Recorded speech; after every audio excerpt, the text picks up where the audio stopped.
Sheikh asema alwasailu alhadithatu min alshabakat alelektroniya wa nahwiha yattakhidhuha almuslimu litaqwim nafsihi wa islahi ghayrihi. Hizi njia za mitandao za kisasa, internet hizi na nyinginezo, na wasaili za simu, kompyuta na mfano wake, muislamu achukua ndio njia ya kujinyoosha nafsi yake na kuwafikishia na wengine. Wala yaj'aluha malhatan qatilatan lizamanihi, asifanye ni pumbao auwa wakati wake kwa kupitia njia kama hizi, akawa yuaua wakati wake, wakati wenda bila faida yoyote. Mudayyi'atan liawqatihi mulawithatan liafkari mufsidatan limu'taqadatihi, isiwe hizi njia atazitumia katika kupoteza wakati, kuchafua fikra zake kwa kuwasikiliza watu ambao hawastahiki kusikilizwa, akaifisidi na kuiharibu itikadi yake.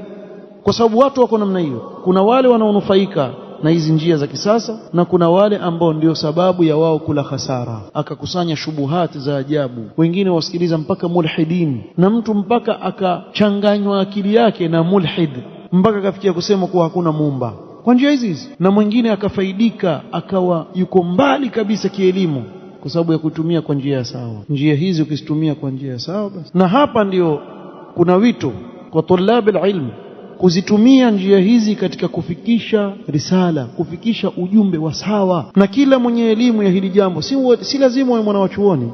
Yani mimi naweza kusikiliza muhadhara wa alim katika ulama wa sunna, na Allah amenipa ujuzi wa kuweza kukata ule muhadhara, faida nikazitoa moja baada ya nyingine, kisha nikatumia mitandao hii katika kuwafikishia watu ile faida. Na leo imekuwa sahali, yaweza kuwekwa pale tarjama kwa lugha yoyote unayotaka, Kiingereza, Kiswahili. Ikiwa ni Kiingereza waweza kuweka Kiarabu, waweza kuweka Kiswahili, ukawafikishia na watu wengine, ukawa umefanya mchango mkubwa sana katika mujtama kufikisha ujumbe wa haki na wasawa. Na wako walillahi alhamdu wal minna vijana ambao wamejitolea katika mambo kama haya, ikawa ni sababu ya kheri nyingi kupatikana katika hii mitandao. Na mtu asifanye uvivu, maadamu Allah amekupa ujuzi katika jambo hilo, changia na wewe, changia. Watu wa batil wamechangamka bwana. Ukiwatizama watu wa batil katika mitandao kila siku, msikia bwana posti bwana sijui kitu gani, ukiangalia ni upuzi mtupu. Alafu wewe ambaye waijua haki na waweza kufanya jambo kama hili, walala. La. Changamka baba, changamka. Kila mmoja achangie upande wake, si lazima uwe alim ndio uweze kufanya jambo kama hili. Waweza kuwa una ujuzi tu wa mambo haya ya kompyuta na nini, ingia zahim ahla albatil.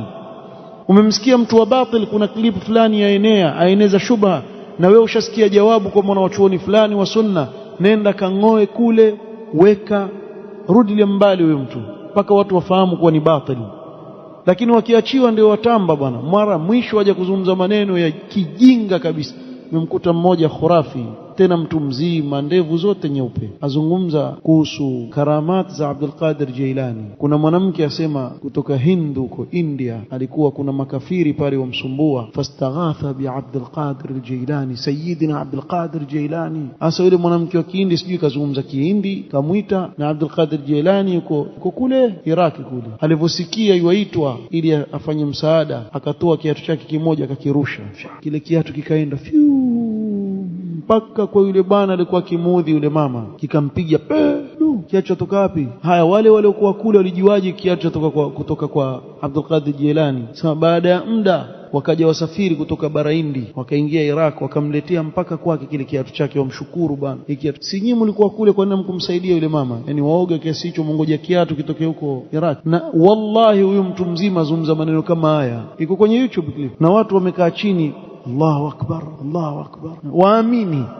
waamini upuzi huo. Sasa watu wa haki wasipozungumza, si watu watachezewa akili namna hii? Jamani, kiatu kimerushwa kutoka Iraq, kikenda mpaka India huko, kisha jamaa wakajua hiki cha Jilani, hiki ni chake, si cha mtu mwingine, tukiregesheni jamaa mzuri huyo, na watu waamini. Kisha baada ya hapo tu ndio waambiwa sasa wewe ukipatwa shida ita ya Jilani, atakuja atakusaidia. Ukaingizwa katika shirkun akbar mukhrijun min alislam, alistighathatu bighairi Allah, ukataka msaada kwa asiyekuwa Allah, ikawa ni sababu ya wewe kwenda kwenye shirkun akbar. Watu wa haki wakaikimia, si watawapoteza watu bwana. Sasa mifano kama hii mitandao yatumika katika kwenye watu wa batil na watu wa haki. Watu wa haki wachangamke, wasilale. Mitandao hii ichangamshwe kisawasawa na sunna na kukataza bid'a. na kuwasomesha watu elimu ya dini, wasomeshe saumu zao, wasomeshe sala zao. Sikwambii katika rududi peke yake, pia katika upande wa kuwasomesha watu. Na kuna wengine mashallah wamechangamka wao kwenye rududi tu, mpaka watu waona wale watu wa sunna shughuli yao rududi tu, wale hawasomeshani kitu wale. Si ndio unazozisikia wewe, sababu ndio zinazowekwa. Lakini durusi za kielimu akifungua hivi haoni kitu.